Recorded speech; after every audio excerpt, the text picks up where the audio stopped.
அறிவையும் இங்கு கூடியுள்ள அவையோர் அனைவரையும் வணங்கி நல்ல கருத்துக்களில் இயங்கி தமிழன்னை மடியில் மயங்கி பேசப் போகிறேன் என் தலைப்பில் இறங்கி. கர்ம வீரர், படிக்காத மேதை, ஏழை பங்காளன், கல்வி கண் கொடுத்த வள்ளல் என பலராலும் போற்றப்படும் பெருந்தலைவர் காமராஜர் அவர்களை பற்றி ஒரு சில வார்த்தைகள் பேச. In 1964, his period was known as Golden Period in Tamil Nadu.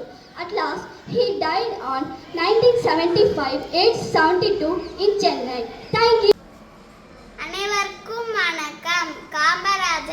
Kamarajar அவர்கள் நம் நாட்டின் முதலமைச்சராக இருந்தவர். எந்நாட்டு காந்தி பெருந்தலைவர், கல்வி கண் திறந்த காமராஜர் என சிலர் பணத்தால் நினைவில் இருக்கிறார்கள், சிலர் அதிகாரத்தால் நினைவில் இருக்கிறார்கள். ஆனால் சிலர் தங்கள் உண்மை செயல்களால் நம்மை வழிகாட்டும் நட்சத்திரமாக திகழ்கிறார்கள். கல்வி தினமாக கொண்டாடுகிறோம். காமராஜரின் முக்கிய திட்டங்கள்: 6 முதல் 14 வயது மாணவர்களுக்கு இலவச மற்றும் கட்டாய கல்வி திட்டம்.